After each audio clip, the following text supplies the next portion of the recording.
Buenas noches, muy buenas tardes a todos. Les quiero agradecer un millón a toda la gente. Es muy bonito que esté un auditorio lleno para tratar temas filosóficos.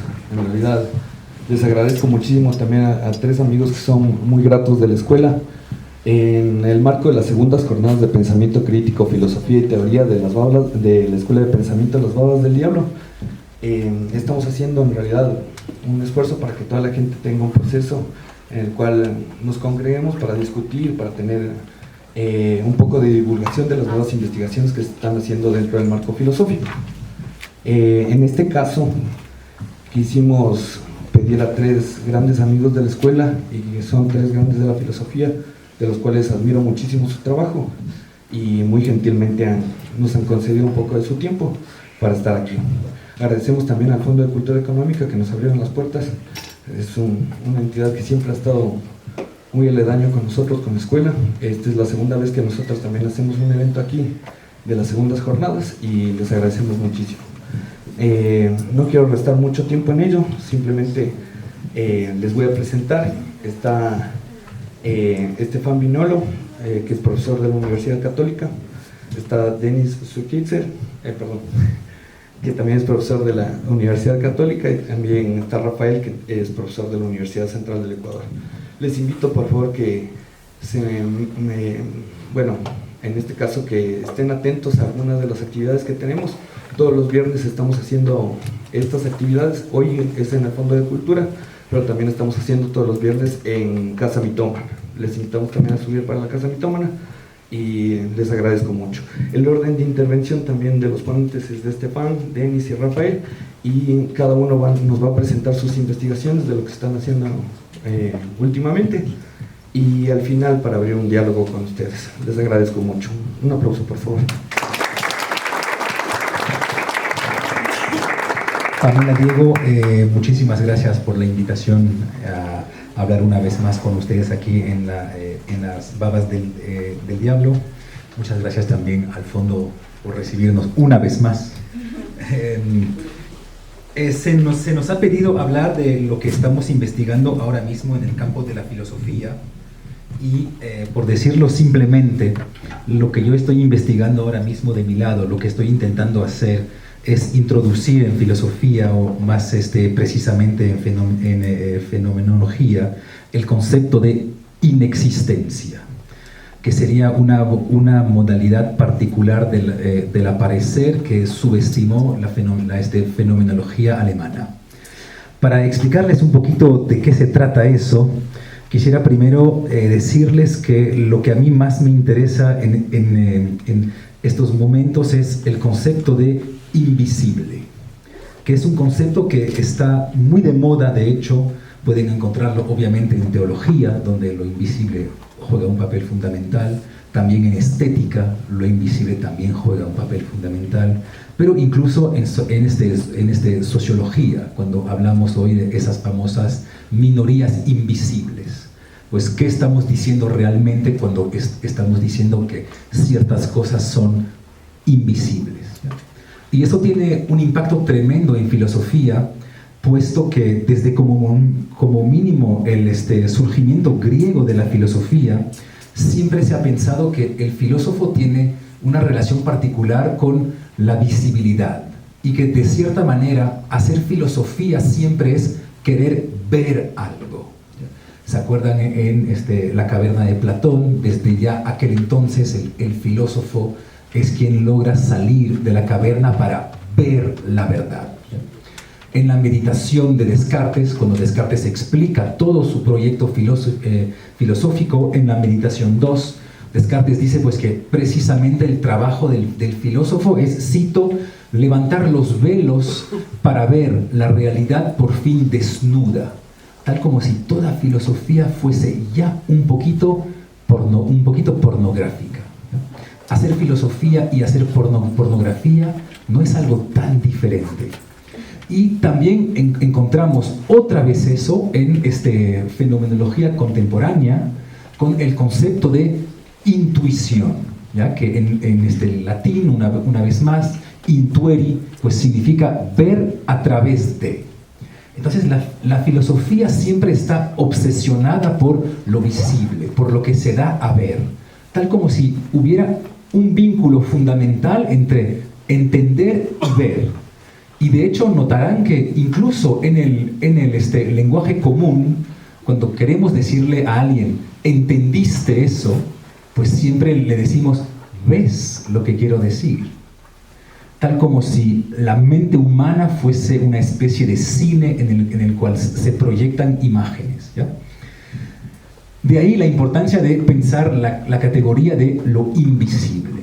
Y lo invisible se declina como mínimo de 3 maneras diferentes, ¿ya? Lo invisible, lo invisto y lo que propongo yo, lo inexistente, que se distingue de lo no existente. Llamemos invisible la invisibilidad de la visibilidad común. Si ven que nosotros ahora mismos nos vemos los unos los otros, pues en esta visibilidad ya hay como mínimo 3 diferentes juegos de lo invisible, ¿ya? Toda visibilidad común está triplemente habitada por la categoría de invisible. Hay entre nosotros un espacio invisible que permite que existan fondos, perspectivas, proyecciones, ¿ya? Sin este espacio invisible no pudiéramos ni siquiera vernos. Hay un segundo invisible que está en el concepto que prevé lo que realmente vemos. El ojo humano solo puede ver algo si ya dispone del concepto para verlo. Entonces, por ejemplo, pues yo tengo mi cerebro formateado por el idioma francés, pues si voy en la selva, simplemente hay cosas que un Waurani ve y que yo no puedo ver, porque mi ojo está formateado por el lenguaje francés, ¿ya? ¿Se acuerdan que en la meditación 2 de Descartes le sucede precisamente eso a Descartes?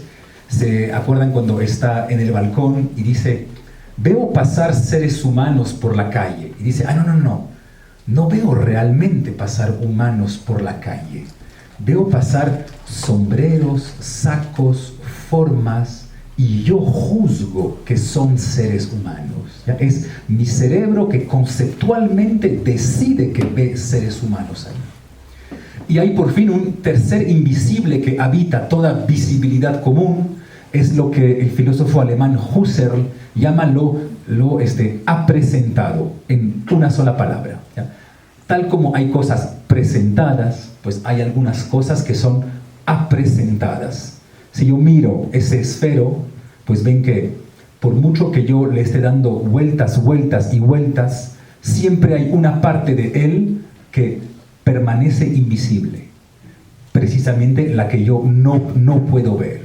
Pues esta parte es precisamente la parte apresentada. Por lo tanto, todo lo que es visible es una mezcla de presentación y de apresentación. Entonces, 3 declinaciones de lo invisible en la visibilidad común. Pero hay un segundo pensamiento de lo invisible que encontramos en estética, cuando ya no deberíamos hablar de lo invisible, sino de lo invisto. Notarán que sobre un cuadro, o cuando ustedes miran un cuadro, ya no hay en el cuadro este espacio físico que nos separa ahora mismo. Por la simple razón que un cuadro siempre está hecho en 2 dimensiones. Y sin embargo, yo soy capaz de ver profundidad en un cuadro, pero ya no es profundidad física, tal como la que yo veo ahora mismo hasta el final de la sala. Es una simple profundidad intencional, es decir, es yo mismo que estoy proyectando este nuevo espacio vacío intencional en el cuadro. En el cuadro tampoco ya no existen cosas apresentadas, tal como pensaba Husserl. Cuando ustedes ven la catedral de Notre Dame, por ejemplo, antes de que queme, en un cuadro, pues a nadie se le hubiera ocurrido dar la vuelta del cuadro para poder ver los otros lados de la catedral. Nadie hace eso. Parece que todo lo que se presenta en el cuadro está completamente condensado por el marco, por lo que no falta nada. No necesitamos ver los otros lados del cuadro. Y por fin, en el cuadro, pues ya no hay el concepto que me permite prever lo que estoy viendo en esta obra de arte. Cuando ustedes ven los girasoles de Van Gogh, no ven girasoles, salvo si son tremendamente incultos, pero normalmente nadie ve realmente girasoles sobre los girasoles de Van Gogh. Vemos otra cosa, vemos la misma visión que Van Gogh tenía de los girasoles, por lo que ya no vemos objetos conceptualizados, sino vemos la misma visión del artista, porque obviamente debemos distinguir lo invisible de lo invisto. Y hay una tercera categoría de lo invisible, que es la que a mí me interesa, que es la que precisamente deberíamos llamar inexistencia. Propongo que se llame inexistencia y no simplemente no existencia, porque debemos pensar algo.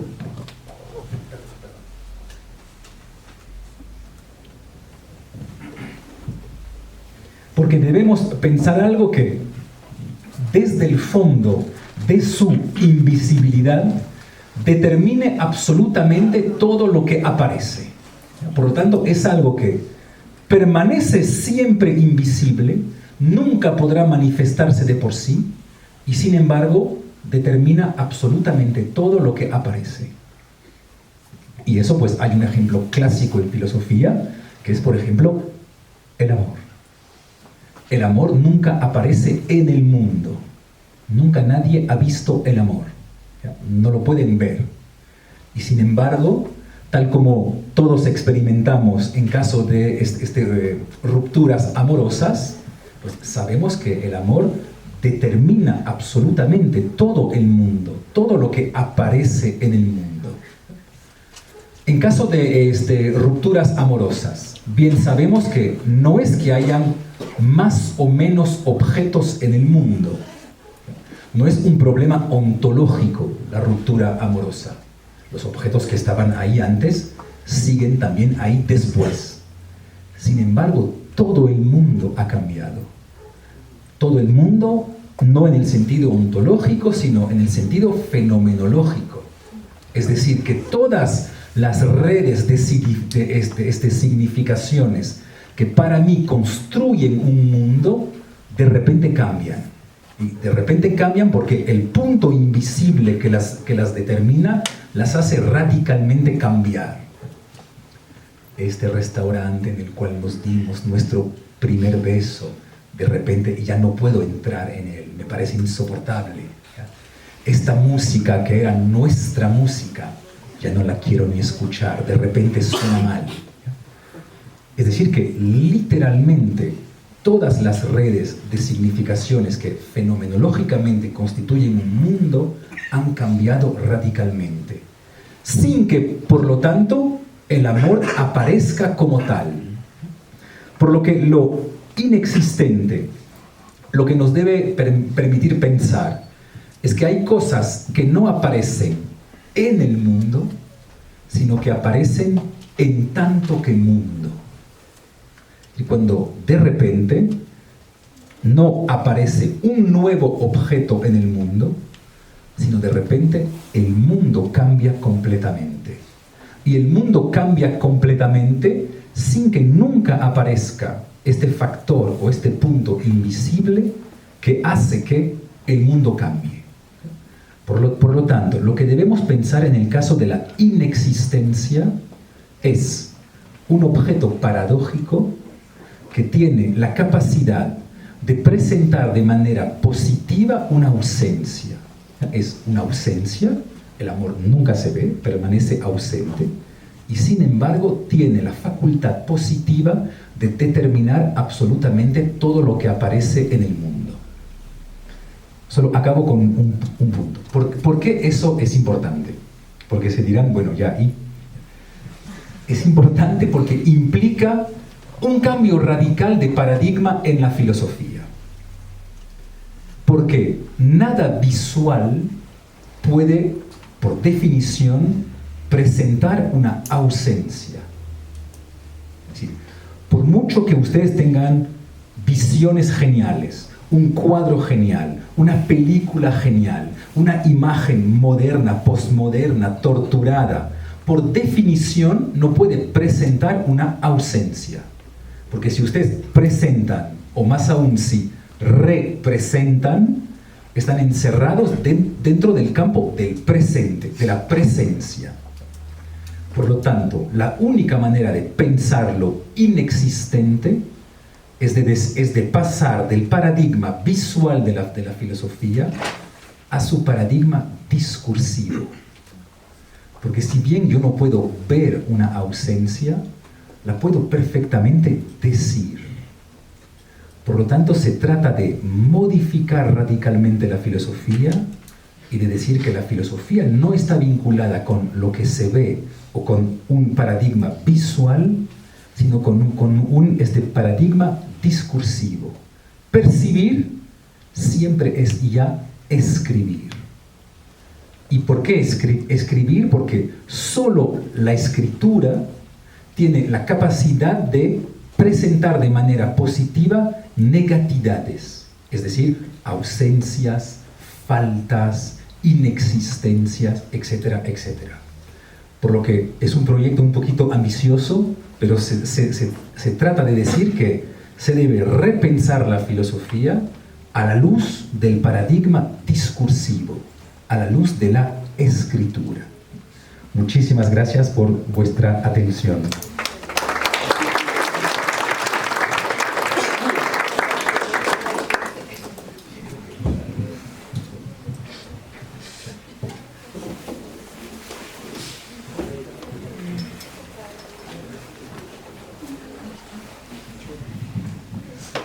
Bueno, por mi parte también muchísimas gracias en primer lugar a toda esta gente que ha venido aquí hoy noche para discutir con nosotros, para precisamente realizar este cambio al paradigma discursivo, pero en la palabra dicha. Y también gracias a los compañeros de los Babas del Diablo por la organización de esta serie de eventos que a propósito ha empezado la semana pasada y que sigue con otros eventos en los próximos días y semanas, y también al Fondo de Cultura para abrir sus puertas una vez más a nosotros. A mí me da mucha alegría de verdad estar aquí, y es un honor estar aquí rodeado por las grandes autoridades filosóficas en Quito, creo, por lo menos. A la invitación había sentido que se me han mandado desde las Babas del Diablo la pregunta inicial: ¿qué significa filosofar hoy? Entonces, no solamente quisiera hablar un poco de los temas que me interesan, pero retomar esta idea de qué significa, de hecho, filosofar hoy, qué se podría decir. Y a esto, en primer lugar, habría que decir que nos puede hacer decir, bueno, esta teoría que tenemos vale o no vale, y podemos ir avanzando en este diálogo. Entonces, a partir de esto, quiero en primer lugar elucidar muy brevemente porque de verdad me alegra bastante estar aquí, y les cuento solamente dos pequeñas anécdotas personales. En primer lugar, he estado ausente durante unos meses, no he visto a muchos de los compañeros aquí desde más o menos febrero, porque he tenido una especie de hemorragia muy fuerte intestinal que me ha mandado al hospital. He pasado unas semanas enteras ahí, incluso en terapia intensiva, con, bueno, digamos, riesgo de perder la vida.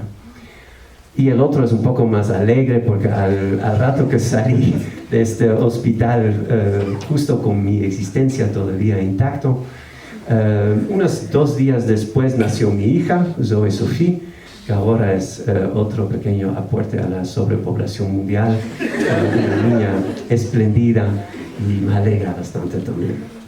Bueno, ahora avanzando, y voy a volver a los puntos. Yo quiero hablar un poco de las grandes teorías precisamente en el campo ético. En la ética moderna encontramos como una oposición, una juxtaposición muy fuerte entre dos teorías fundamentales.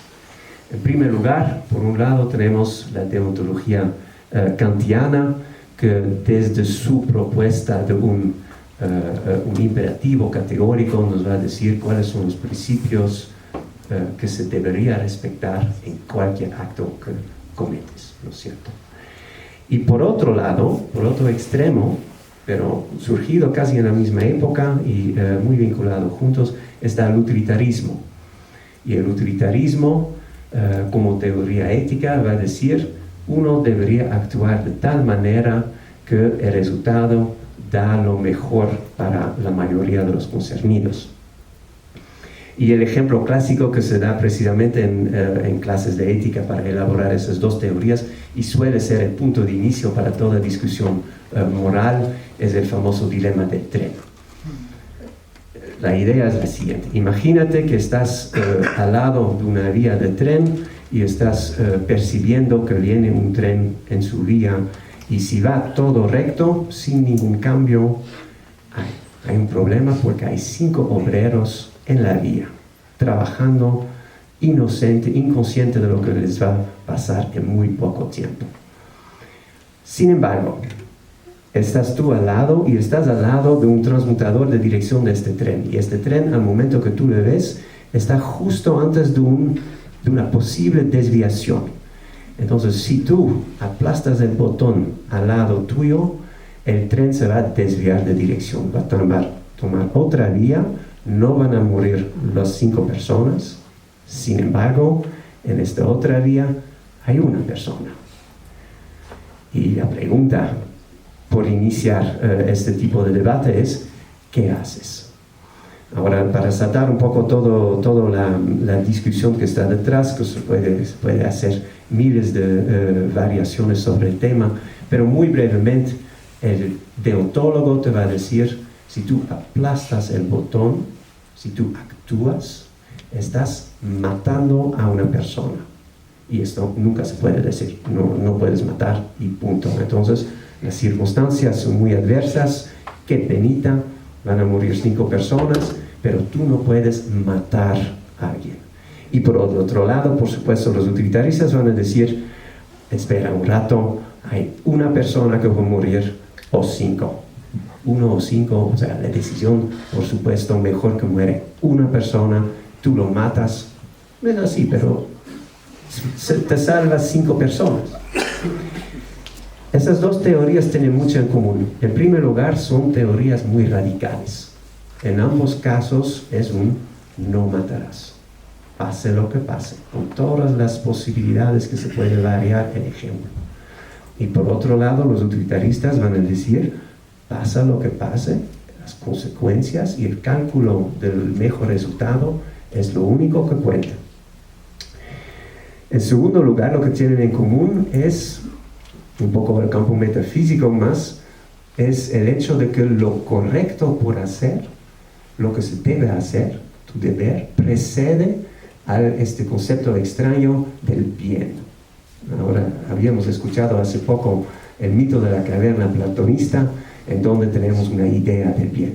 En este dilema moral, el bien está a lo máximo reducido a una acumulación de placeres o de malestares en el mundo.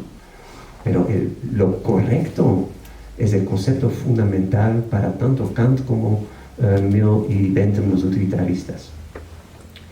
Y luego lo que tienen también en común es una concepción muy específica del ser humano, ya que estamos hablando de un individuo libre y racional. Estamos con dos contemporáneos, casi contemporáneos en los utilitaristas y Kant, ambos en el surgimiento de la modernidad y ambos trabajando a partir de este sujeto racional, individual y el tipo libre albedrío.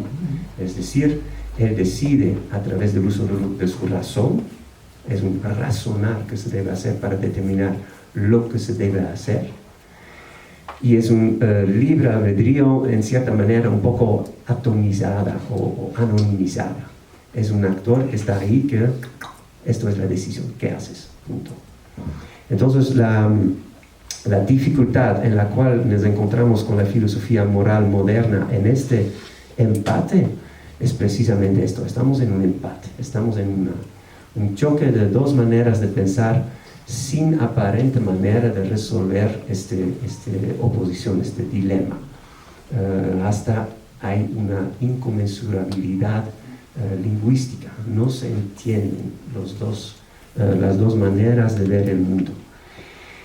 Y este cabeza de Jano, este doble cabeza de la moral moderna, precisamente niega, en primer lugar, la dificultad ética que está en la vida real de todos los días, que tenemos que vivir de día a día. La ética se hace reducir precisamente a una simple elección atomizada y deliberada racionalmente.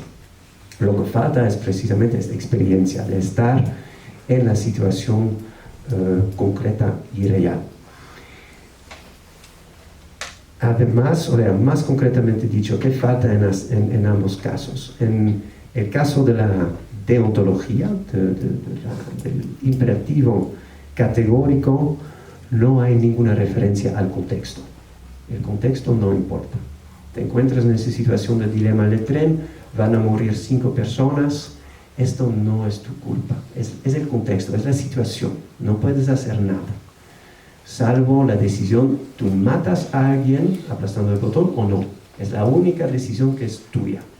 Entonces el contexto queda completamente al lado, mientras que los utilitaristas al otro lado olvidan completamente el carácter o el interior. Precisamente estamos hablando de lo invisible, ahí estamos hablando de lo invisible de la persona que tiene que actuar,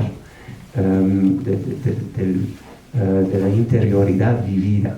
Si por ejemplo en este dilema del tren tengo que escoger no solamente entre una persona o 5, pero imagínanos que la una persona es un enemigo, alguien que odio, una competencia profesional, uno de ellos, y estoy como con las ganas, ¿sabes qué? Esto. Y al otro lado está mi familia, ¿no es cierto? Mi hija, Zoe, con su hermano y todo lo demás. Para los utilitaristas, este contexto no tiene nada que ver. O sea, no me hace un asesino, no me hace una persona peor o mejor, nada. ¿Cuáles son las consecuencias? Es lo único que cuenta. Eso se reconstruye un poco en esta última película de Batman, ¿no? Los dos barcos y cuál va a tener que explotarse. Ahí los malos y los buenos. Esta es la deliberación que los utilitaristas dicen. Bueno, solamente veamos desde las consecuencias. Entonces, ¿cuáles propuestas se podría formular en una ética hoy en día, en una ética actual? En primer lugar, una sugerencia que me parece bastante interesante es reintroducir precisamente este concepto del bien. No sabemos qué es, no tenemos idea que es el bien, nadie se lo puede apropiar, ni tampoco los que hablan de un buen vivir, no se puede determinar qué es este bien. Estamos además, para decirlo en terminología filosófica, en un mundo post-teleológica, no podemos referir a un pensamiento teleológico, a un fin que está inscrito en la naturaleza o a una finalidad que está dado por religiones. Tenemos que vivir en este mundo a priori sin sentido. Ese sentido tenemos que brindar nosotros. Entonces la concepción del bien es algo inalcanzable, es algo no lo conocemos, no lo podemos conocer y sin embargo tenemos que tender hacia él, sin fin. Es un trabajo constante que se nos debe obligar y ahí precisamente es la vuelta que les prometí, que la filosofía no inventa nada nuevo desde hace unos 2000 años y estamos precisamente hablando de este mito de la caverna que mencionábamos. Y Stefan mencionó que encontramos en este mito de la caverna la referencia a la mirada, a ver el sol, ¿no es cierto? Esa idea platonista que se puede ver las ideas y la idea del bien representada en el sol. No sé si alguien de ustedes ha intentado algún día ver al sol, pero te quedas ciego, no puedes, no intentes. Y esto es precisamente inherente a esta metáfora, no puedes ver directamente al bien, es imposible. Sin embargo, y esto es el mensaje de Platón, tenemos que buscar a él, a pesar de su inconmensibilidad y su inalcanzabilidad. Bueno, dos palabras muy largas. ¿Qué propongo en su vez, en vez de esta vuelta a una metafísica?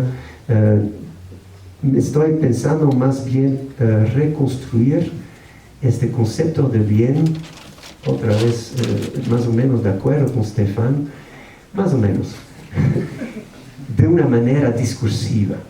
Sin embargo, la discusión no en la palabra escrita, sino en la palabra, en el decir. Solamente se puede realizar esta búsqueda por el bien en un diálogo que se mantiene sin fin. Y yo tengo que buscar constantemente qué es el bien detrás de mis actos y de mis principios de vida. Por ejemplo, si yo en poco tiempo voy a tener que aprender a mi hija, cuando tiene unos 5 o 6 años, que no debes mentir, pero no es tan fácil, porque, bueno, no debes mentir nunca. Si tu novia te da un regalito para San Valentino y tú dices, bueno, qué feo, mejor decir que, ay, qué hermoso, qué chévere, gracias. Guardar la paz y guardar una especie de relación, ¿no es cierto? La relación ahí es quizás más importante que el no mentir y punto. Entonces esto es un diálogo que yo voy a tener que entrar con mi hija, con mi esposa también, a reconstruir constantemente de manera hermenéutica este concepto del bien que está detrás de mis normas y de mis principios. Y esto por mi parte también exige una vida experimental, porque yo no sé qué es el bien y nadie lo sabe. Entonces mis concepciones yo mismo tengo que ponerles en duda y tengo que dudar de mí mismo constantemente y reconstruir una verdad propia para poder desconstruirlo desde entonces. Estamos precisamente quizás más cercano a Descartes que la interpretación común cuando él dice pienso luego soy. Estamos más bien en un dudo luego soy, o incluso peor, farfullo luego soy. Estoy intentando cualquier cosa, pero esto es la existencia misma humana que se comprueba como tal. Y esto resuena en un siguiente punto que se podría estudiar en la ética, que me parece bastante interesante, que es precisamente la presencia de este invisible, que es el carácter de uno. Y ahí vuelvo un poco al otro punto que mencioné al inicio. El carácter es quizás el único fundamento de un concepto del bien. Ya no de manera teleológica u otra, pero solamente desde un carácter construido de manera impersonal. Un ejemplo, cuando yo estaba en esta clínica haciéndome tratar para una hemorragia que quizás me iba a costar la vida, por supuesto los médicos estaban haciendo un muy buen trabajo, es decir, estaban haciendo lo correcto, me estaban salvando la vida con medicamentos, con tratamientos, con no sé qué, con operaciones y todo lo demás. Estaban haciendo lo correcto. Sin embargo, y espero que quizás hay alguno de los médicos o de los asistentes ahí en la sala, porque yo siempre les querría decir, están haciendo lo correcto, pero pueden hacer también lo bueno. Y esto es algo muy difícil de definir. Y esto le llamo por el momento solamente la normatividad profesional, o mejor una profesionalidad normativa, es decir, ser un profesional éticamente presente, ser un profesional que no solamente realiza los actos que se debe realizar para bien cumplir con tus deberes, pero al hacerla de manera presente, de manera éticamente presente, con una atención, con una mirada. Y ahí entro en el campo de lo invisible que no he estudiado más todavía, entonces quedo con muchas preguntas. Entonces, para resumir muy brevemente, creo que quiero solamente dejar con dos mensajes. En primer lugar, la fragilidad es una condición humana. La fragilidad nuestra nos determina como seres imperfectos. Yo no sé qué es el bien, pero ante mi hija voy a tener que responder y voy a tener que entrar en un diálogo. Y por otro lado, la vulnerabilidad del ser humano es lo que le hace un ser vivo. Si yo entro en un hospital por todos los problemas que uno puede tener en su salud, se encuentra en la confrontación con su vulnerabilidad, con el hecho de que somos cuerpos vivos, con sus límites y sus dificultades. Y la filosofía creo que puede y debería también siempre buscar esta piedra de toque de las experiencias de fragilidad y de vulnerabilidad para enriquecer y para constantemente criticar y reevaluar las propuestas teóricas que se pueden hacer en un campo tal como la ética. Mientras que por otro lado, estoy convencido que la filosofía puede aportar muchísimo, no solamente al campo académico, pero también a la praxis de la vida, que esté determinada por esta fragilidad y la vulnerabilidad. Muchísimas gracias.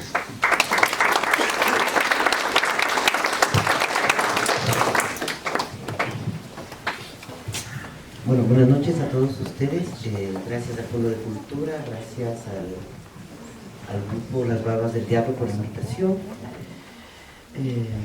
Mientras Denise planteaba el dilema del prisionero, yo me ponía a pensar en las primeras frases que había preparado para la exposición. O sea, en mi caso diría, bueno, hay que poner una dinamita al tren y un poco salvamos la situación, pero eso está ligado también a una idea sobre cuál es la tarea de la filosofía. Si uno revisa históricamente, uno lee a Platón, a Aristóteles, o a Marx, o a Heidegger, o incluso a autores contemporáneos sobre Zizek, ninguno de ellos busca establecer, ¿sí?, una conformidad con lo que está pasando, sino más bien una suerte de subversión a través de la pregunta, una suerte de inquietar, de borrar la quietud de los lenguajes ordinarios, de las representaciones cotidianas que nos hacemos de cada uno de los actos de la existencia, y plantearía más bien esta idea de incomodar a través de la pregunta.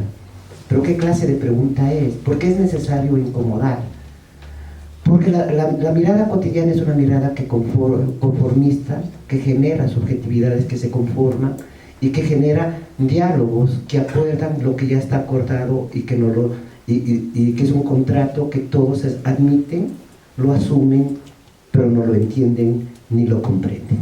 Entonces la filosofía busca, en principio, comprender las operatividades que operan en la vida cotidiana para establecer esta suerte de acuerdos, de consensos cotidianos para evitar, digamos, tragedias o para generar tragedias. La pregunta filosófica está ligado, por lo tanto, a la pregunta por la actualidad de aquello que hace posible la multiplicidad de fenómenos en la vida cotidiana, en el arte, en la política, en la estética, ¿sí?, y que son las condiciones de la actualidad que están operando fundamentalmente y que no las vemos, y que solamente las podemos observar a través del preguntar, que exige despojarnos de lo ya aprendido, de las respuestas ya dadas, o asumir esas respuestas y llevarlas a su radicalidad, llevarlas al absurdo. En este sentido, si nosotros leemos, por ejemplo, a Nietzsche cuando escribe sobre Wagner, el segundo Nietzsche, el último Nietzsche que escribe sobre Wagner, y dice, bueno, ¿cuál es la tarea del filósofo? La tarea del filósofo es desprenderse de la época que lleva consigo adentro. Pero este desprenderse es un desprenderse del lenguaje, es un desprenderse de las percepciones, es un desprenderse de las categorías que hacen posible lo visible, del que hablaba Estefan. O sea, nosotros no vemos objetos, sino vemos a través de las categorías los objetos. Y el desprenderse aquí de las categorías que generan lo cotidiano, lo familiar, implica desprenderse de esa categoría. Y por lo tanto, la pregunta por la actualidad, la pregunta por las categorías que organizan una visibilidad. Y esta visibilidad genera una forma de ver. A ver, pongamos un ejemplo así, histórico bien fuerte. ¿Sí? ¿Cómo veían los colonizadores en el siglo XVI, ¿sí?, a los latinoamericanos? En la historia tradicional decimos los veían como sujetos humanos no humanos, ¿sí?, como sujetos son barbarizados para ser esclavizados, etc. Pero ¿desde dónde lo veían? Si nos acercamos a cierta dimensión del pensamiento escolástico que va a operar en el siglo XVII, a mediados del siglo XVIII en América Latina y sobre todo en la región andina, ellos están viendo desde un paradigma que se llama tipológico, que es un paradigma propiamente de la teología y de la teología cristiana, ¿sí? O sea, la teología cristiana en algún momento establece una distinción entre los cristianos y los humanos.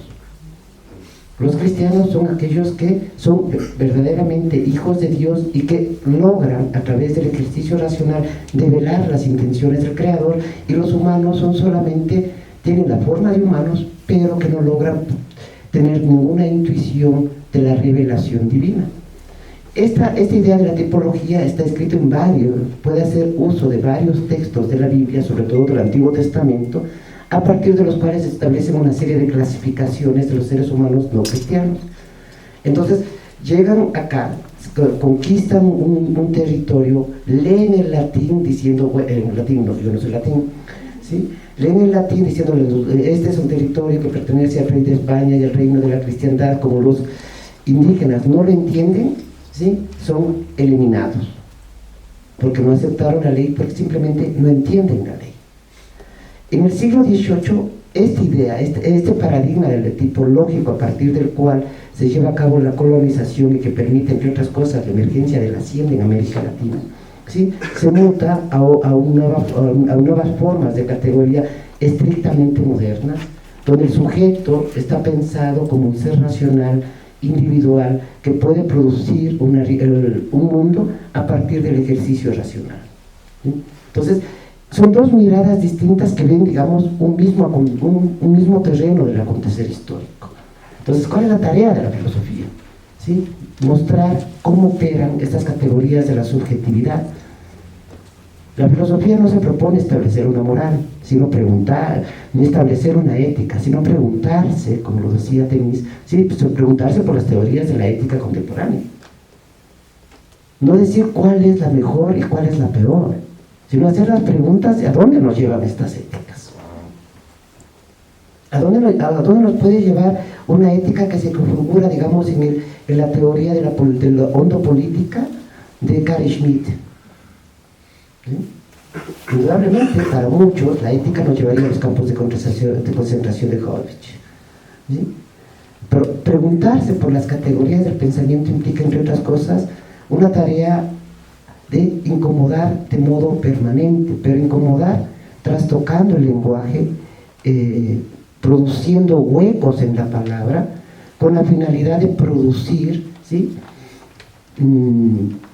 preguntas sobre la existencia. Es decir, si por un lado es preguntarse por lo que hace posible la actualidad, por otro lado es producir, ¿sí?, otra actualidad, pero no una actualidad pensada de modo teleológico, no una actualidad pensada desde la finalidad natural o histórica o racional que tendría el ser humano, sino simplemente la capacidad de preguntarse sin fin, ¿sí?, incomodar permanentemente, ¿no?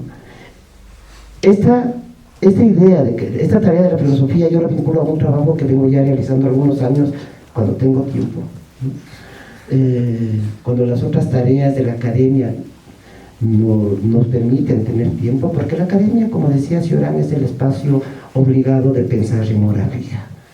Entonces usted va a dar su clase, que la sabe de memoria, ¿sí?, incentiva a los estudiantes a pensar más o menos de cierta manera, pero no está aportando nada, no está pensando nada nuevo, ¿sí? Está pensando en moral fija por el cual paga, así de simple, ¿no es cierto? O sea, es la idea de cuál es la relación entre lo visible y la temporalidad.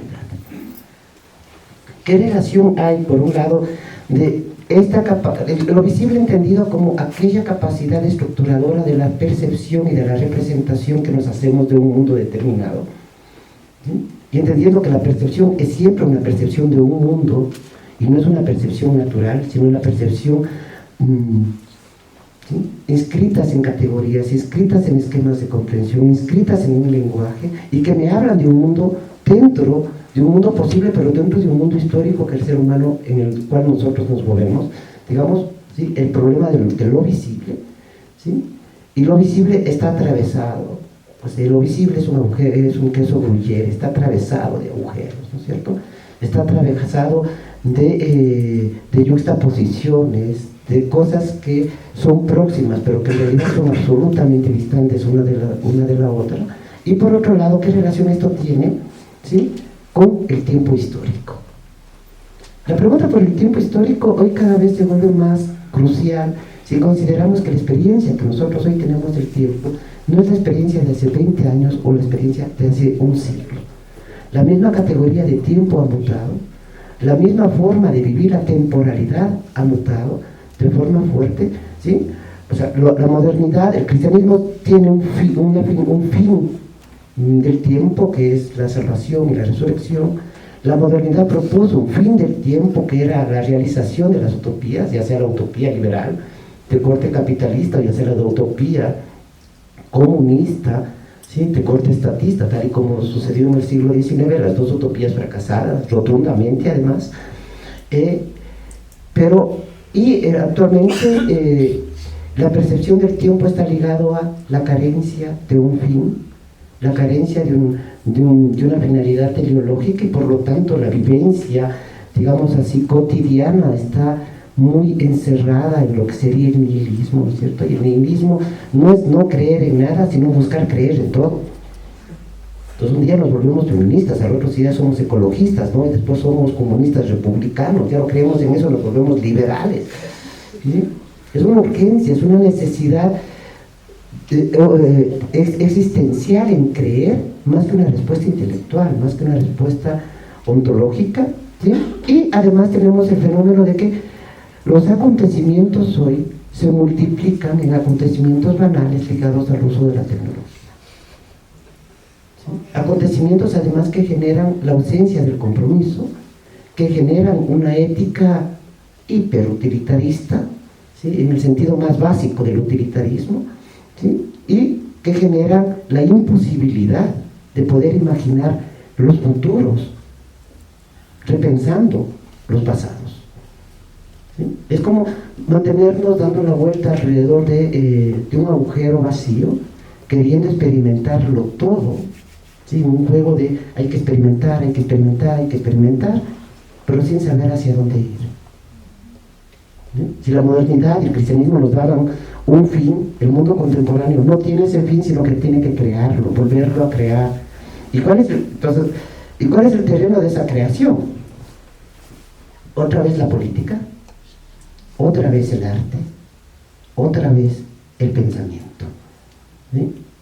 Y debajo de todos ellos el discurso de las ciencias, pero no de las ciencias en tanto mecanismo de positividad, sino las ciencias en tanto modelos de inteligibilidad, es decir, tomar de la ciencia aquello que nos permite comprender para usarlo desde la filosofía con el único fin de desactualizar lo cotidiano. Porque una de las tareas, por lo menos tal como lo comprendía, ¿no es cierto?, lo trato de comprender, la filosofía debe desacomodar lo cotidiano, debe de descotidianizarnos, ¿sí? Porque hoy parte de la cotidianidad es la rebeldía de los mercados, por ejemplo, la rebeldía de mercado y la rebeldía de los mercados, ¿sí? Soy anarquista y me compro la ropa más cara en el Cartier, ¿sí?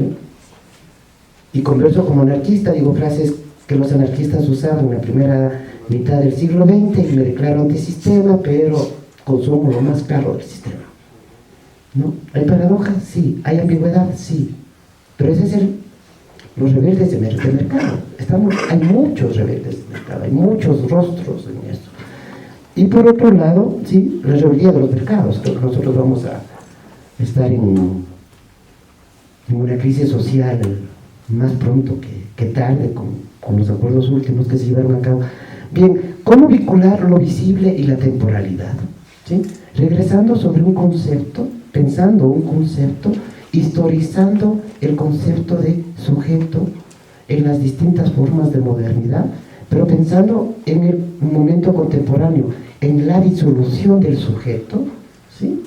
Mejor dicho, para pensar cómo la disolución del sujeto está en la multiplicación excesiva de la fabricación de sujetos institucionalizados que se plantean políticas normativas, prescriptivas, penalizadoras fuertes y que se encuentran casi todos ellos atrapados en el lenguaje de lo políticamente correcto.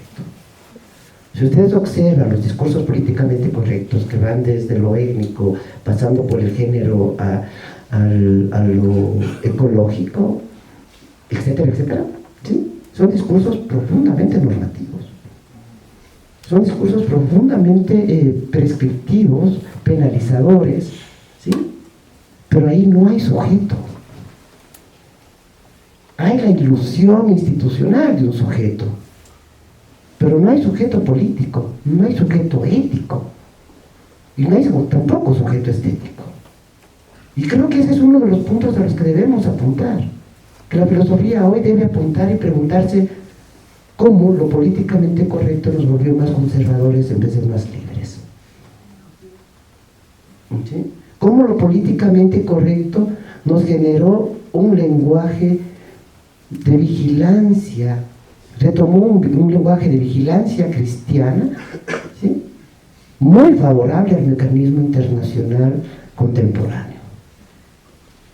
¿Sí? Y creo que por ahí va la pregunta. Creo que por ahí va parte del trabajo que vengo haciendo en estos años, ¿sí? Pero también preguntándome, ¿por qué preguntarse por el tiempo histórico? ¿Sí? Por una pregunta bastante, bueno, aparentemente bastante básica. ¿En qué tiempo vivimos los modernos barrocos andinos? ¿En el tiempo occidental europeo? No, pero lo vivimos. Sin embargo, lo vivimos. En el tiempo andino de las lentitudes, bueno, esto se solucionará, Dios sabrá, etcétera, etcétera. ¿Sí? Decimos no. Sin embargo, ambos tiempos están juxtapuestos. Vivimos, lo estamos atravesados. Y luego, ¿sí? Esto cómo se presenta en el discurso cultural, sobre todo cómo se presenta en el discurso ético, y cómo ahí también se conecta de una forma bastante conflictiva con el mundo de la tecnología. Creo que preguntarse hoy por el mundo de la técnica es uno de los desafíos más fuertes que tiene la filosofía. Bien, gracias. Bueno, si alguien tiene preguntas, sí, por favor. Buenas noches. Hay una frase de Jean-Paul Sartre que abre un documento acerca de qué pasa con los sujetos que están privados de libertad. Dice, no, más o menos lo siguiente, dice que para conocer una ciudad se debe conocer cómo se trabaja, cómo se ama y cómo se muere. Mi pregunta es un poco en ese sentido, representación, y también un poco acerca de la otra inquietud, acerca de la que planteaba el señor sobre también la parte de la ética y lo moral que estaba ahí planteando. Pero quisiera conocer cuál sería su reflexión acerca del, no sé, pues del Patricio Guerrero Arias, habla acerca de corazonar en los tiempos del arte diario, un poco ahí iba acerca de cómo, digamos, ahorita el Ecuador vive una sobrepoblación y un conflicto muy tenaz acerca de las cárceles, ¿no? Ha habido muchas muertes dentro de las propias cárceles y el sistema está totalmente colapsado. ¿Cómo pensar ese sujeto cuando hay este círculo continuo de colonización a través del relato? O sea, quiero decir, cuando usted me habla de presentación, ellos están siendo juzgados por un sistema. Ellos evidentemente están atrapados dentro de ese sistema y para rehabilitarse en estas condiciones es imposible. ¿Cómo se puede no pensar también de ese lado la parte del buen vivir? Y ahí quiero relacionar con este texto del Corazonar, cuando nos plantea también de que existe otra alternativa en la que implica la intersubjetividad de estos sujetos frente al sistema carcelario, frente al sistema de justicia. Y un poco plantea también esta idea de que, claro, cómo pensar ese sujeto cuando la academia mismo plantea que la idea de quiénes son los que deberían estar probos o tener libertad son estos sujetos que cumplen dentro del rol. Es una reflexión un poco grande, pero me nace como para conectar qué pasaría con los reos, qué solución plantearía la filosofía o la gran pregunta que le haría a este sistema de justicia. Antes de dejar la palabra al sartriano en la sala, solamente quisiera quizás añadir mi punto, que según lo que entiendo precisamente en Sartre, hay y estábamos hablando antes de empezar con la popularidad de Sartre hoy en día, que hay algo que llama la atención de todos. A mí me interesa mucho saber cuál es la atracción en la actualidad en América Latina o en Ecuador para la filosofía de Sartre. Supongo que quizás es el hecho de que en Sartre encontramos una enorme responsabilidad. Es decir, el proyecto que tú haces de tu vida es completamente tu proyecto. Eres fundamentalmente responsable por la manera en que proyectas tu existencia y tu quehacer. Y creo que precisamente estamos hablando de un discurso un poco post-sartriano o Foucaultiano, que esta concepción de un sujeto o de un yo libre albedrío, completamente en poder de su vida, de su proyecto de vida, es bastante difícil de mantener. Y bueno, la relación que construye Sartre entre un yo y un otro ya es un tema todo aparte, que imagino que Stefan puede hablar mucho más del asunto.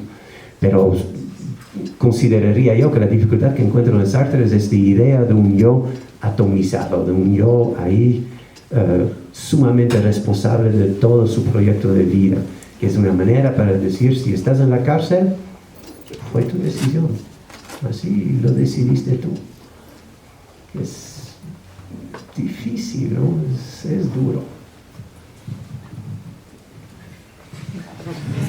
Bueno, cuando se habla de cárcel, más bien los Foucaultianos deberían hablar, ¿no? Lo que creo que la atracción de la filosofía de Sartre, en realidad, como tal vez de cualquier filosofía, es su violencia, tal como decía Rafael, es decir, al final la filosofía es sumamente violenta. Una filosofía que te dice lo que tú quieres escuchar no sirve de nada. Entonces, voy a decir algo violento, ¿ya? Porque intentamos hacer esta filosofía. Yo no creo que esas personas estén presas. Están presas en un mundo, pero siempre pueden cambiar de mundo. Justamente con lo que yo comentaba, con la construcción de mundos nuevos. Eso nadie puede impedirte que tú construyas mundos nuevos. Cuando tú estás encerrado dentro de un mundo, pues cambia de mundo. ¿Y cambia de mundo cómo? Pues resignifica el mundo al cual perteneces, que es precisamente lo que pasa cuando hablan de descolonizar el pensamiento. ¿Qué significa descolonizar el pensamiento? Pues también podríamos imaginar metafóricamente que ustedes están prisioneros del pensamiento colonial y que deben crear otro mundo. Claro, es muy difícil, ¿eh? Pero como mínimo teóricamente existe la posibilidad de resignificar mundos para crear mundos nuevos. Y solo para matizar un poquito lo que decía Denis, aunque entiendo su lado Foucaultiano, abramos las cárceles, entiendo ese lado. Cuando Sartre dice que las personas son responsables, nunca significa que sean culpables. Una cosa es ser culpable, que es una categoría católica, teológica, que llevamos 2000 años sobre los hombros. Otra cosa es ser responsable, porque a lo mejor tú no eres culpable de lo que tú haces dentro de este mundo, ¿ya? Pero sí eres responsable del mundo en el cual vives. Y ahí, a raíz de eso, tal vez podamos replantearnos radicalmente una nueva ética, y una nueva ética incluso para la gente en la cárcel. hay cárceles en el mundo las cuales, a pesar de que la gente esté presa, hacen unos proyectos increíbles. Por lo que no sé si están más presos ellos o nosotros. Hay unos proyectos envidiables en las cárceles. Hay unas clases de filosofía en la cárcel desde París. Hay unas clases de filosofía superiores a las que se dan en muchísimas universidades. Es algo absolutamente brutal. Por lo que no estoy seguro que podamos limitar el concepto de estar preso a vivir detrás de paredes. Tal vez el estar preso siempre sea estar preso de un mundo y de la inmensa dificultad de atravesar mundos, de crear mundos nuevos, de salir de los mundos. Mi respuesta va a ser más política. A ver, te digo por dos razones eso. Creo que nos falta interrogar qué es lo que es el COIP en términos políticos y en términos filosóficos. ¿Sí? Como un gobierno que se autodeclaró de izquierda, emancipador, etcétera, etcétera, que desarrolló un discurso de lo políticamente correcto y de la corrección política, construyó un código penal de corte fascista. Creo que nos falta interrogar eso para entender qué es lo que está pasando, primero, ¿sí?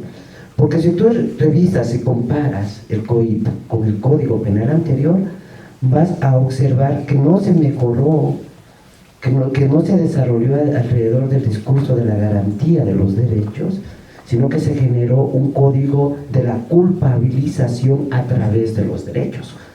Y eso es fascismo, ¿sí? Y creo que no lo hemos logrado entender, no lo queremos entender, porque los eslogans y las pasiones ideológicas son las formas más ciegas y los mecanismos más prepotentes y arrogantes que nos impiden pensar. ¿Sí? Roland Barthes, en El placer del texto, ¿no es cierto?, que te decía, bueno, la lectura es un placer, todo lector tiene derecho a tener su interpretación, sin embargo, hay interpretaciones que valen y las otras que simplemente se consumen. En ese texto Roland Barthes dice una cosa fantástica, ¿sí? El estereotipo es la figura mayor de la ideología, ¿sí? Y hoy nos movemos en nuestro país y en gran parte de América Latina con estereotipos político-ideológicos que no se corresponden con la realidad.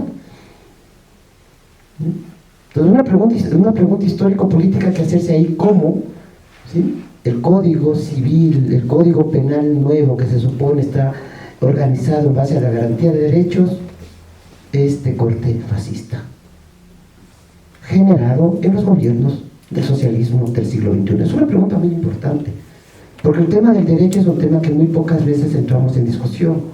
En general, los que hacemos filosofía vemos con mucha sospecha lo del derecho, a no ser que leamos a Hegel. Y aquí dentro de ustedes ninguno es hegeliano. Eso es uno. Dos, ¿sí? Si hay cárceles, también habría que preguntarnos qué pasa con la ética y qué pasa con la moral. Las dos cosas se separan en el siglo XX como posibilidad de lectura, ¿sí? Y la moral actual es la moral de la corrección en todos los planos. Y es esa moral de la corrección que genera el aumento de las cárceles.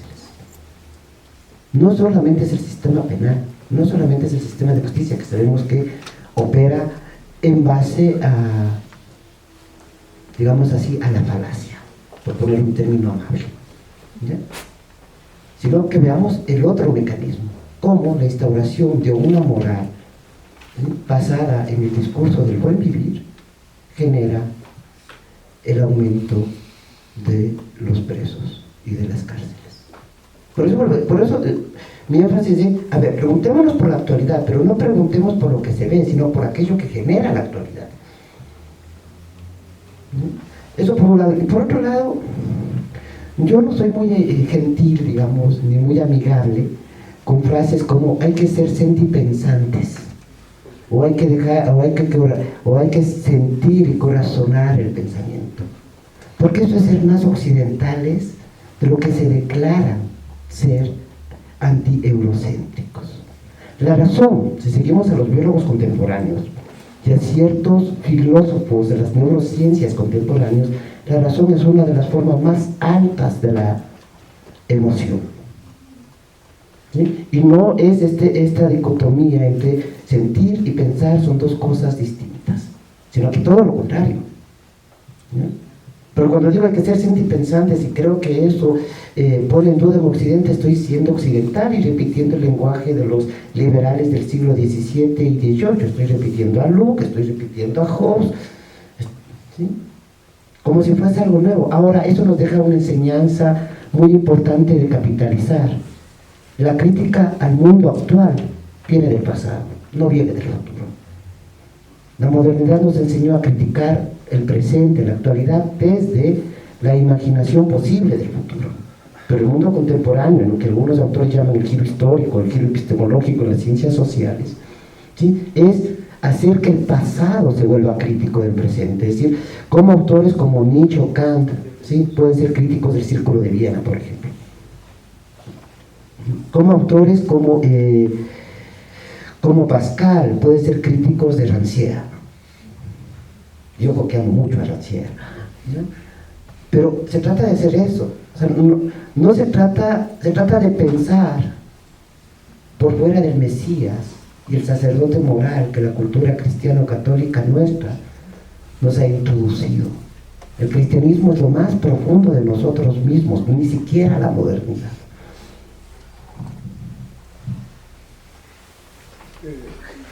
Y había una pregunta. O sea, yo tengo la pregunta de si la inexistencia se puede entender como percepción o como acontecer, ya, una vez que surge. Y me surgía la misma, perdona la repetición, me surgía la duda del estereotipo. A veces el estereotipo al manifestarse es muy claro para la persona que lo emite, pero pero deja varios vacíos a las personas que no lo entienden, ¿no? O lo puedo poner mucho más claro, estereotipos sobre lo afro, o sea, sobre la afrodescendencia. A veces son inexistentes en el discurso que la gente maneja, o sea, los mestizos o blancos manejan sobre esos estereotipos, pero son muy claros para las personas negras. Y otra pregunta, o sea, van a ser tres. Otra pregunta era sobre el sistema verdad para el segundo ponente. O sea, ¿cómo se maneja la verdad? La verdad no puede ser como lo entendemos en el sentido común, ni vulnerable ni flexible. O sea, la verdad tiene que englobar todo lo que nosotros pensamos y todo lo que se ha articulado. Entonces nosotros emitimos discursos sobre una supuesta tendencia de verdad. Y la tercera, o sea, podemos entender el sujeto se puede entender como esa pregunta incómoda a través de una propia autoetnografía, o sea, verse a sí mismo para incomodarse y para incomodar a través de preguntas, entenderse a sí mismo para no caer dentro de esa normativa permanente. Entonces, esas eran mis tres preguntas. Contesto sobre el inexistente y quiero tomar un ejemplo para un poquito provocarles, ¿ya? Porque Rafael dijo que hacer filosofía es provocar. Lo que propongo llamar inexistente nunca aparece. Por eso solo se da en el lenguaje. Porque hay ciertos objetos que existen de manera paradójica. Por ejemplo, la potencialidad. Nadie puede representar a alguien que puede levantarse. Me pueden representar sentado, pueden representarme de pie, pueden representarme levantándome, pero no pueden presentar mi posibilidad de levantarme. De la misma manera que nadie puede representar a un criminal potencial, porque su potencial criminal no puede presentarse, ni tampoco representarse. Y hay una multiplicidad de objetos como estos, que son objetos negativos, la falta, la espera, la ausencia, la potencialidad, que nunca pueden representarse. Por ejemplo, nadie puede representar la espera. Y ahí viene mi violencia. Por eso, obviamente, los sueños no son imágenes, sino textos. Porque los sueños están llenos de... Ayer soñé que estaba esperando a alguien y que esta persona nunca llegaba. Ninguna imagen puede representar eso. Ayer soñé con mi padre, pero no se parecía a mi padre. Ninguna imagen puede representar eso. Ayer soñaba que llegué a una tienda y faltaban 2 vendedores. Esta falta, ninguna imagen puede representarla. Por ejemplo, ustedes no saben si ahora mismo sobre el escenario falta alguien. Porque no falta nadie. Pero a lo mejor alguien que es capaz de poner de manera discursiva la charla de hoy, sabe que efectivamente falta una cuarta persona. Por lo tanto, si la falta, la ausencia o la inexistencia solo se dan mediante el lenguaje, los sueños son textos y no son imágenes. Rafael dijo, hay que ser violento.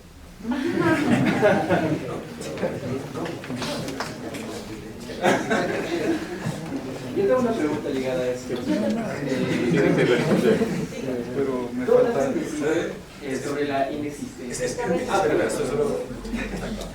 Sí, volvamos seguramente al mismo punto, no te preocupes, porque yo también tengo algunas preguntas. Y precisamente veo ahora muy directamente esta entrevista que estaba planificado, creo que de Estados Unidos, de un secretario general, no sé cuál, que decidió no presentarse ante el tribunal de Estados Unidos.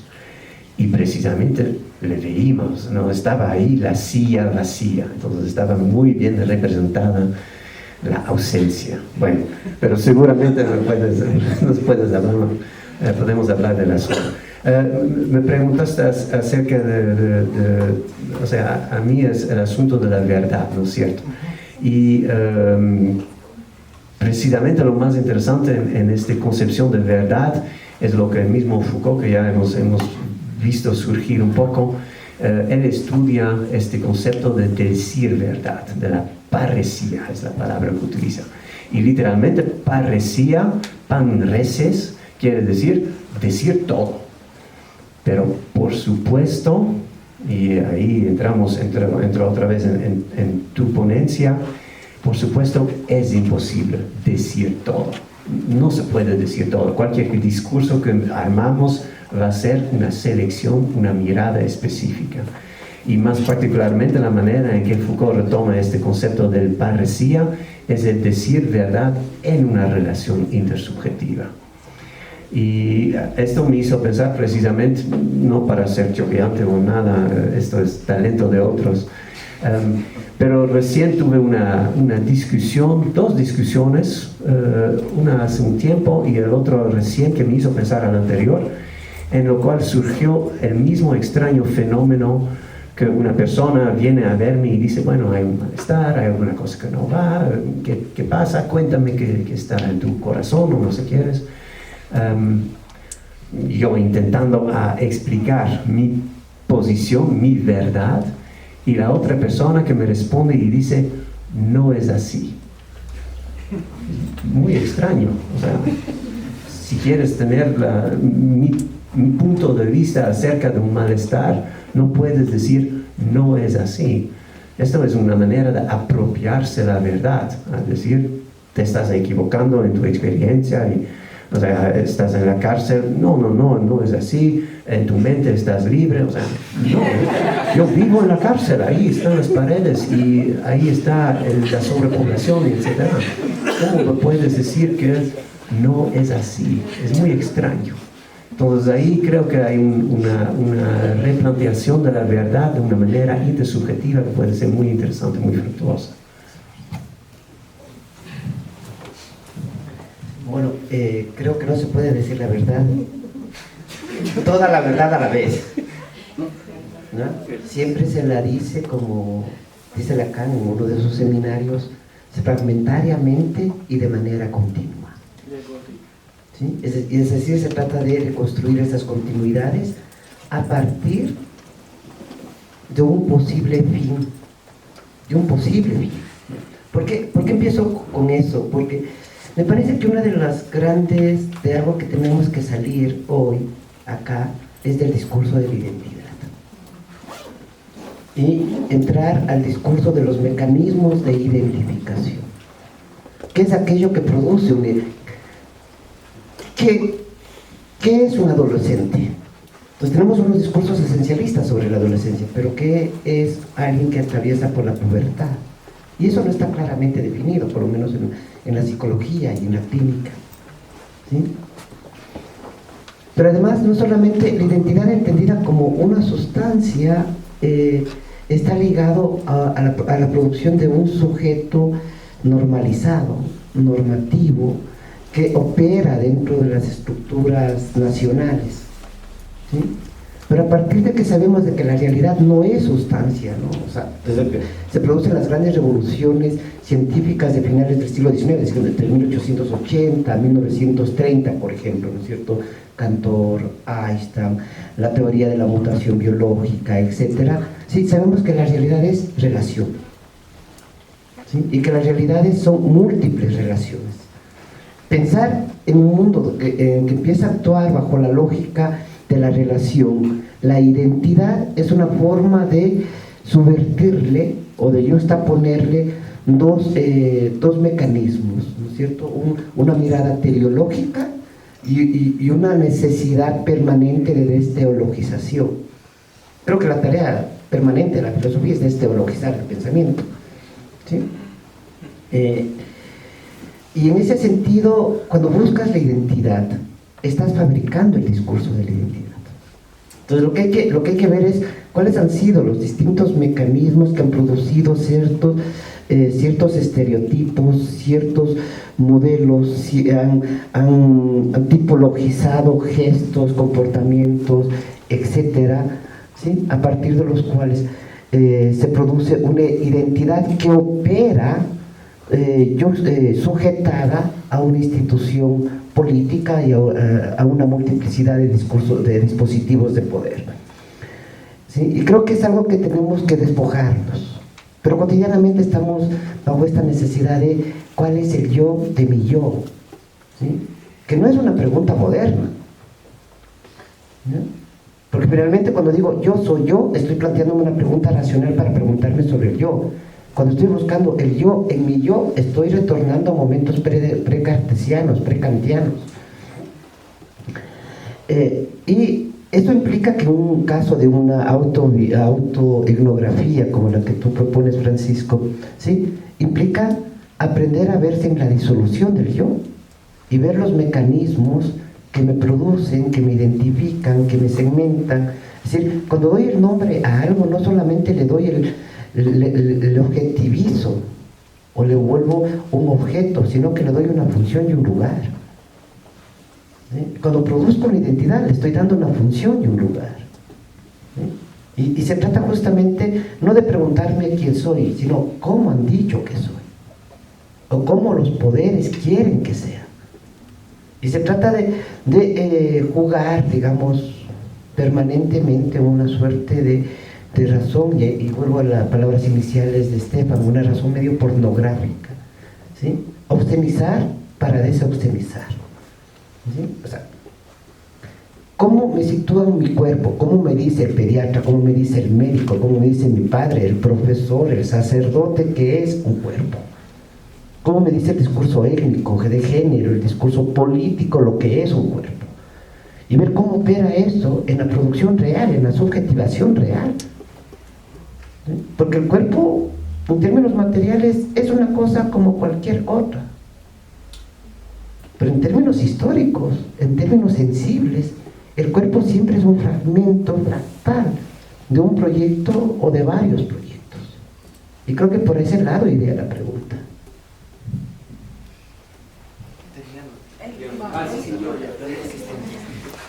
A ver, todo esto Si tenemos las opciones que estamos viendo, obviamente no pueden no existir. Entonces, empieza a pensar en Schopenhauer. Y mi pregunta ahí es, obviamente, anclándome a Schopenhauer, si nosotros, nuestra voluntad, concibe al objeto como representación, lo que existe es subjetivo y pasa por subjetivo. Entonces, ¿tú cómo planteas la existencia de la inexistencia?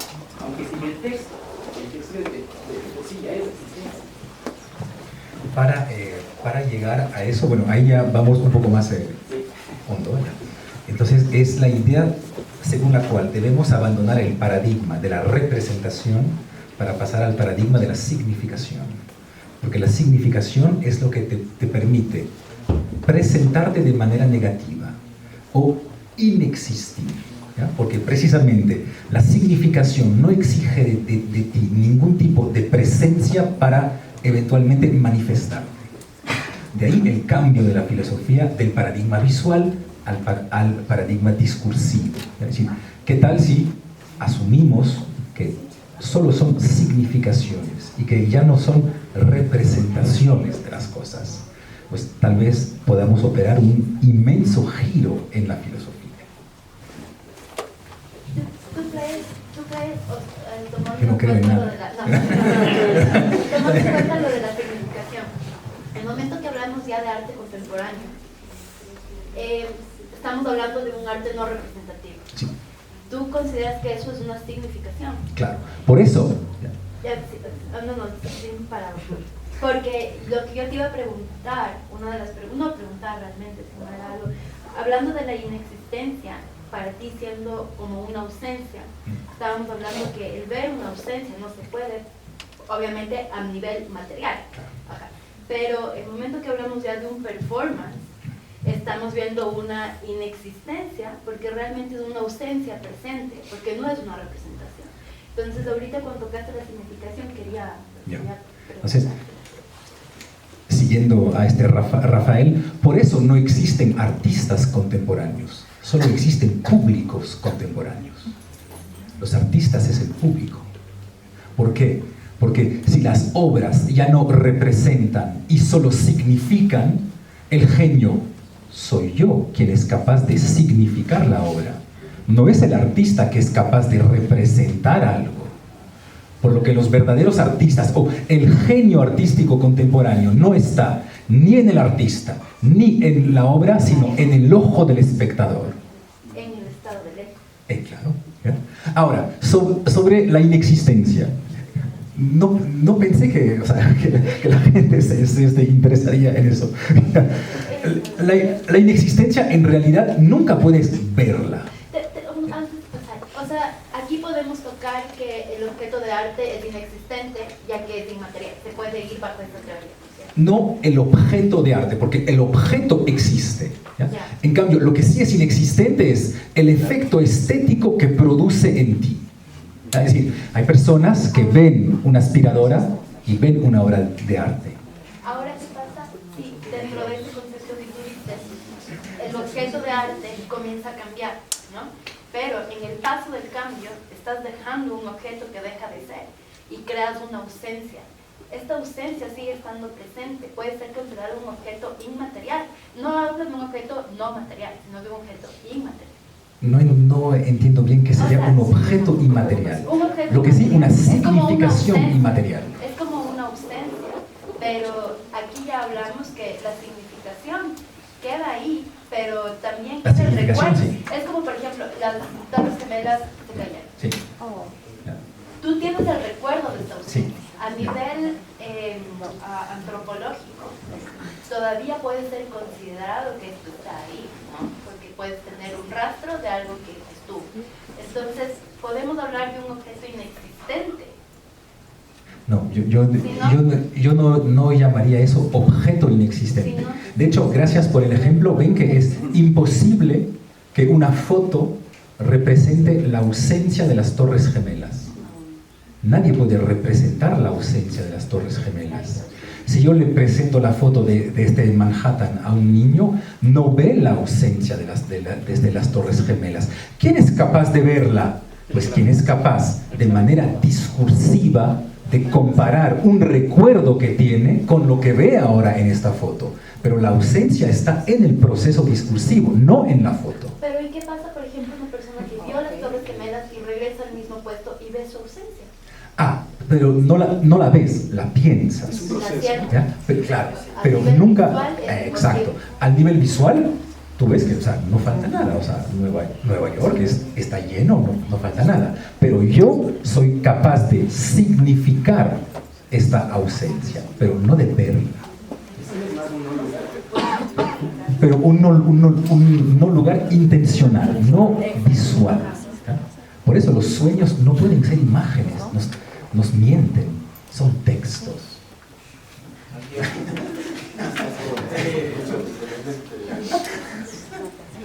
Sí, a mí me llamó bastante la atención esto del tiempo histórico que mencionaba Rafael, porque sobre todo yo tuve como que una experiencia, y valga el espacio en el que estamos para poder compartir estas redes de pensamiento que se están dando.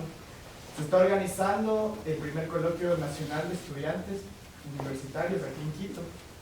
Y hoy estábamos como que en la segunda reunión justo en la Universidad Central. Y claro, estábamos pensando, bueno, ya tenemos como que una temática, desarrollarlo sobre la violencia. Y ellos decían, pongámosle un subtítulo, algo así como lo que pusieron hoy, ¿no? ¿Qué significa filosofar hoy en día? Y pongamos algo con la posmodernidad. Porque siempre que uno habla como que de la posmodernidad, por ahí como que suena medio, no sé, llamativo. Y ahí justo pasan estas situaciones filosóficas de incomodidad en que me dicen, bueno, tal vez tú vives la posmodernidad, tal vez tú en tu contexto experimentas la posmodernidad, pero tal vez en el contexto ecuatoriano y latinoamericano podemos hablar de una posmodernidad. ¿Es posible que eso sea?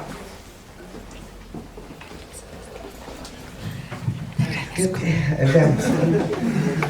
Cuando yo era estudiante de la universidad, ¿sí?, ser posmoderno era lo peor. Y hoy sigue siendo lo peor. ¿Y por qué? Porque creo que es un concepto que no terminó de cuajar, ¿sí?, y que no logró capturar las determinaciones más complejas del mundo contemporáneo. Algunos preferimos hablar de lo contemporáneo, hablar de lo posmoderno. Sin embargo, lo posmoderno te muestra tres elementos que me parecen muy importantes. La muerte de la idea de historia, entendida como historia del progreso. La idea del fin de la racionalidad positivista. Y la idea del fin del sujeto. ¿Sí? Eso, o sea, si todos hablamos de la disolución del sujeto, en la multiplicación de los sujetos, que aparentemente eso es paradójico, ¿sí?, está ligado a este hecho de su clausura.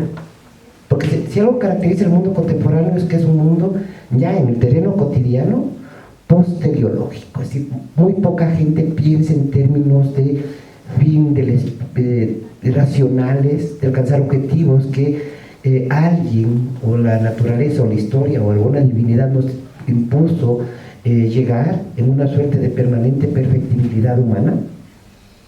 Sí, creo que eso se ha disuelto por múltiples cosas. A ver, te pongo un ejemplo a propósito de la inexistencia, a ver si entiendo el mundo teológico de Stefan. Sí, cuando vamos a la misa católica, ¿sí?, vamos a la puesta en escena de la resurrección del cuerpo inexistente de Cristo en el cuerpo de cada uno de nosotros. A ver, entras a la iglesia, te santiguas, ¿sí?, viene el yo confieso, te reconoces como cristiano, pecador, culpable, ¿sí?, todas son tus culpas, ¿no es cierto? Luego viene el sermón moral del esperanzador y direccionamiento de la conciencia. Luego te reconoces con el que está al lado como otro pecador al cual también le miras con compasión y caridad, y luego pasas adelante y te tragas el cuerpo de Cristo y Él resucita en tu cuerpo. Es un escenario extraordinario en términos antropológicos, ¿sí? El ritual de la misa católica es extraordinario porque el ausente cuerpo de Cristo se convierte en tu cuerpo a través de la comunión. ¿Sí? Lo mismo pasa con la política. O sea, si gran parte la modernidad no logró destruir totalmente la teleología. El sustrato más poderoso de lo moderno sigue siendo lo teológico. Y lo teológico tiene este mecanismo, ¿sí?, de cumplir las ausencias produciéndolas. Llámese esto cuerpo de Cristo o llámese la nación, ¿sí?, o llámese la revolución. El problema es cómo agujerear eso, cómo producir agujeros en ese terreno, ¿no? Porque sí, somos posmodernos, algunos nos reconocemos como parte del mundo posmoderno, pero si eres de izquierda, marxista, tradicional, eres un horror. Si eres de derecha liberal, una anarquista marxista, es decir, un mundo lleno de estereotipos y de incomprensiones. Pero sí que, pues, si algo nos exige la filosofía, y eso lo señala bastante bien Denis como Stefan, es pensar la existencia. ¿Sí? Yo prefiero decirlo de otro modo, pensar la actualidad. Amo a Heidegger, pero prefiero decirlo la actualidad, pero pensar la existencia. Fuera del tiempo histórico. No, es que la existencia es tiempo. El tiempo no es algo exterior a nosotros. El tiempo es aquello que nos hace a nosotros. Y el tiempo histórico es un tiempo intersubjetivo, es mi relación con la técnica, es mi relación con los otros, es mi relación con los otros a través de la técnica. Piensa que hoy vigilamos por pantallas, nos hablamos por pantallas, nos comunicamos por pantallas y pasan horrores a través de las pantallas. ¿Sí? Bueno, horrores, maravillas, ¿no? Depende ahí sí de cada uno. Pero pensar el tiempo histórico también implica pensar las distintas sedimentaciones. Hay un tiempo religioso, el de la resurrección, hay un tiempo político disuelto, el de la nación, ¿sí? Hay un tiempo global, el de las transnacionales, el de las tecnologías. Entonces, tratar de capturar esa experiencia, esa existencia, es parte de lo que intento hacer. Nosotros ya no somos, ya no vivimos en la velocidad moderna. Nosotros somos seres de la hiperaceleración. Los acontecimientos que están en las redes duran 3, 4, 5 días. Hoy todo el mundo ama Carapaz. En un mes nos olvidaremos de Carapaz. Y eso pasa en el deporte, donde es el lugar de la producción contemporánea de los héroes. También pasa en la política, pasa en las relaciones interpersonales, pasa en la academia. ¿Sí? La academia no es un buen lugar para producir pensamiento, pero sí para transmitir el pensamiento. Yo sé que hay algunos alumnos acá y yo digo lo contrario por razones políticas en la universidad. Pero creo que ahí la cosa es más fuerte y la exigencia a nosotros es mucho más fuerte. O sea, un filósofo que se precie siempre tiene que tener un conocimiento de una ciencia, ¿sí?, y un conocimiento, al menos, más o menos bien de una ciencia. O sea, si quiero discutir ciertos temas de la tecnología, debo conocer algo de robótica. Si no, señor, no sea un charlatán. ¿Me explico?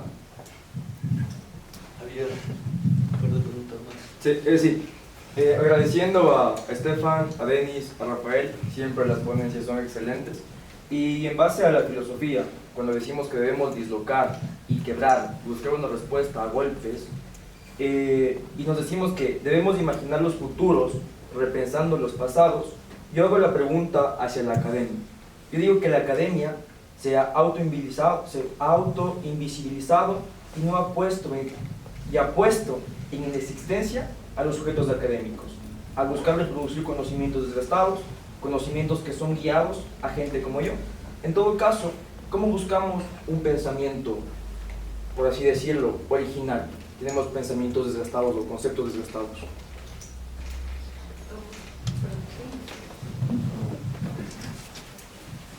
Primero sobre la academia. Hay también una responsabilidad estudiantil en la academia. ¿Ya? Yo nunca hubiera aceptado que me dé clases un profesor que no era investigador.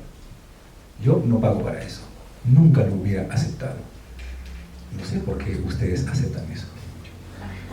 Ahí es también responsabilidad vuestra, ¿ya? Porque una clase universitaria normalmente es la presentación de mis investigaciones. Si yo vengo a contarte el Platón de siempre, no pierdas tiempo, leo un libro, no vengas a mi clase. Hay también responsabilidad estudiantil. No soy tan pesimista como ustedes acerca de la academia. O sea, creo que hay academias que siguen produciendo conocimiento. O sea, yo no podría decir así tranquilamente que Cambridge no produce conocimiento o que la Sorbona no produce conocimiento. Pero ¿por qué logran producir conocimiento? Porque los administrativos, o lo que comentaba Rafael, la parte administrativa necesaria en la universidad no rige. La parte administrativa ayuda a que los académicos alcancen sus objetivos, pero no dictan los objetivos. Y eso es una lucha sumamente política. Ahí es una lucha que, bueno, nosotros deberíamos llevar, es muy difícil. Hay un precio altísimo que pagar, pero es una lucha política. O sea, no hay ninguna razón por la cual todas nuestras vidas deban ser regidas por administrativos. Entonces, ¿cómo retomar el poder académico en las universidades? Eso es una lucha política tremenda, pero en la cual, o sea, que no podrá ganarse sin los estudiantes, ¿sí? Si los estudiantes no son los primeros en decir, a mí no me va a dar una clase sobre Spinoza alguien que no publicó nada sobre Spinoza, porque no sé lo que vale esa persona. Si no, yo vengo a una clase y digo, bueno chicos, yo hoy biología molecular. O sea, yo no sé nada de eso. O sea, ¿por qué mis estudiantes pueden imaginarse que a lo mejor de esta fenomenología puedo darles algo? Pues porque van en internet y ven que publiqué cosas y que artículos míos pasaron por diferentes evaluaciones. Pero ahí está en vuestras manos esta lucha. El exigir, es decir, nadie debe darme una clase si no publicó sobre esto.